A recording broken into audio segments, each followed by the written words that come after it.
Hi everyone, welcome back to a new video. তো চলো আজকে আমি তোমাদের সাথে একটা নিউ ব্লগ শেয়ার করি এবং আজকে আমি তোমাদের নিয়ে যাব নবদ্বীপে এবং সেখান থেকে আমরা নবদ্বীপের কিছু লোকাল সাইট সিন করব এবং একটু ছোট্ট হিস্ট্রিও বলবো নবদ্বীপের ব্যাপারে।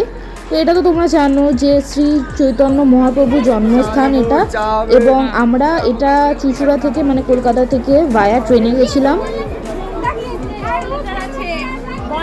তো কলকাতা বা হাওড়া থেকে ইজিয়েস্ট ওয়ে এখানে আসার হচ্ছে কাটোয়া লোকাল ধরে তোমরা নবদ্বীপ বা বিষ্ণুপ্রিয়া স্টেশনে নেমে যেতে পারো। তো আমরা প্রত্যেকবার বিষ্ণুপ্রিয়া স্টেশনেই নামি, কিন্তু এইবার আমরা নেমেছিলাম নবদ্বীপ স্টেশনে। স্পেসিফিক্যালি স্টেশনটা একটু ঘুরে দেখাবার জন্য এবং তোমাদের সাথে একটু স্টেশনটার ভিউটা শেয়ার করলাম যে কেমন জায়গাটা ছিল, কীরকম ছিল। তো এখানে খুব সুন্দর দর্শনার্থীদের জন্য এসকেলেটরের ব্যবস্থা করা হয়েছে, এখানে তোমরা দেখতেই পাচ্ছ। তো স্টেশনে নেমে আমরা প্রথমে একটা টোটো বুক করে নিলাম, সেটা হলো নবদ্বীপ ধাম স্টেশন থেকে, এবং আমরা বললাম যে আশেপাশে যে কটা জায়গা আছে সেগুলো একটু ঘুরে দেখিয়ে দিতে।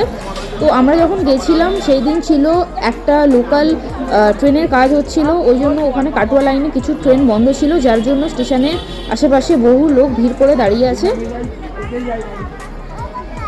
তো তোমাদেরকে যেটা বললাম যে আমরা স্টেশন থেকে নেমে একটা লোকাল টোটো বুক করে নিয়েছিলাম ওই জায়গাগুলো ঘুরে দেখার জন্য, এবং আমাদের একটা এম ছিল যেটা হলো যে আমরা ওখান থেকে লোকাল কৃষ্ণের জিনিস কিনবো, মানে কৃষ্ণের মূর্তি এবং তার সাথে রাধাকৃষ্ণর মানে টোটাল মূর্তি, ওটা আমরা কিনবো এবং বাড়িতে স্থাপন করারও ইচ্ছা আছে, যার জন্য আমরা স্পেসিফিক্যালি গিয়েছিলাম ওটা নিতে। তো ওই এক্সপিরিয়েন্সটা তোমাদের সাথে শেয়ার করব এবং কি কি আমরা দেখেছিলাম সেটাও শেয়ার করব। তো এই যে প্রথম আমরা যে জায়গাটায় চলে গেছি এটার নাম হলো ধামেশ্বর মহাপ্রভু টেম্পল, এবং এই এরিয়াটাতে আমাদের প্রথম যিনি ছিল তিনি টোটোওয়ালা নিয়ে গেল এবং বলল যে মোটামুটি এটা সারাদিন খোলা থাকে, কিন্তু দুপুরবেলা কিছুক্ষণ টাইম বন্ধ থাকে, যার জন্য আমাদেরকে রেকমেন্ডেড ছিল যে তাড়াতাড়ি জায়গাটা এক্সপ্লোর করে নেওয়া।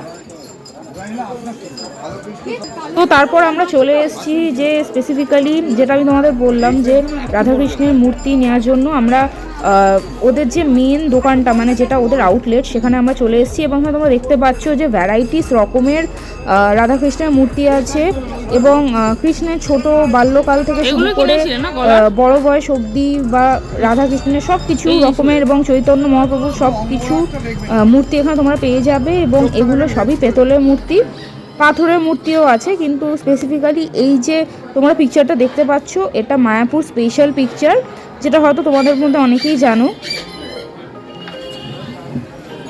তারপর আমরা চলে গেলাম এই বিখ্যাত পোড়ামাতলা, যেটা হলো খুবই জাগ্রত একটা কালী ঠাকুরের মন্দির নবদ্বীপে।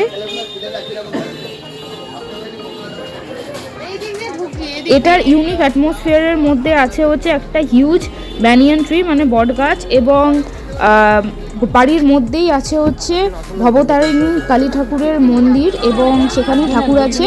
তার সাথে আশেপাশে একটা এখন নতুন ছোট্ট কালী মন্দির করেছে, এবং পাশে একটা শিব মন্দিরও আছে, এবং এটাই হলো সেই নবদ্বীপের স্পেসিফিক লোকেশনটা যেটা তোমাদের সাথে শেয়ার করলাম। তো এই হলো সেই যে বট গাছটা, এবং আশেপাশে ছোট ছোট দোকান লেগেছিল যেগুলো মন্দিরের সামগ্রী পাওয়া যায়, এবং এই হলো পোড়ামাতলা মন্দির। তো তোমাদের মধ্যে এই জায়গাটাতে কে কে এসছো আমার কমেন্টে অবশ্যই জানাও, এবং আজকের দিনটা আমার মনে হয় একটা খুবই আইডিয়াল দিন তোমাদের সাথে এই এক্সপিরিয়েন্সটা শেয়ার করার জন্য।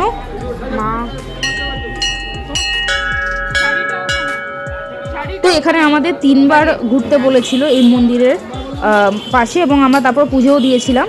এবং এই যে ভিতরে যে জায়গাটা আছে এটা হলো সেই শিব টেম্পলটা যেটার কথা তোমাদের বললাম।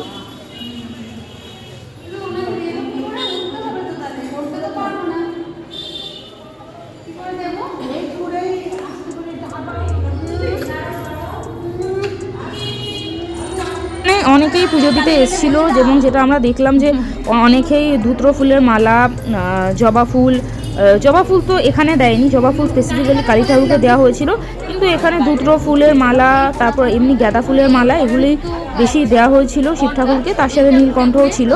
তো এই হলো সেই যে বটগাছটা যেটা আমি তোমাদের বললাম, যেটা ঘিরে এই পোড়ামাতলা মন্দিরটা আছে, এবং সেখানে আশেপাশে আমরা ঘুরছিলাম এবং এই 3বার রাউন্ড কমপ্লিট করলাম ফাইনালি। এবং তারপর আমরা চলে গেলাম সেই মা ভবতারিণী মন্দিরে, যেটার কথা তোমাদের আমি স্টার্টিংয়েই বললাম।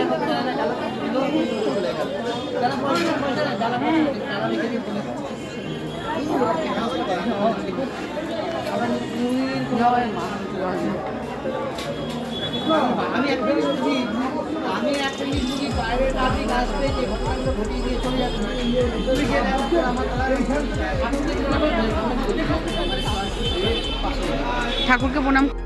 তো মোটামুটি অনেকক্ষণ ঘোরাফেরা করার পরে আমাদের পেয়ে গেছিলো খিদে। তো কি কি খেয়েছিলাম সেই ভিডিওটা আমি শেয়ার করতে ভুলে গেছি। তো আমি তোমাদেরকে বলে দিই, এখানে নবদ্বীপের লাল দই খুবই পপুলার। তো আমরা নবদ্বীপ স্টেশনের কাছ থেকে লাল দই কিনেছিলাম, সেটা আমরা মোটামুটি 500 গ্রাম নিয়ে এসেছিলাম বাড়ির জন্য। এবং তার ছাড়া আমরা খেয়েছিলাম হচ্ছে ওখানে স্পেশাল মালপোয়া, এবং আমরা তার সাথে খেয়েছিলাম ছানার পায়েস, আর নিয়েছিলাম কিছু জিলিপি। এর সাথেই ব্লগটা আমি এখানেই এন্ড করলাম। ভিডিওটা ভালো লাগলে শেয়ার করো and do subscribe to my channel.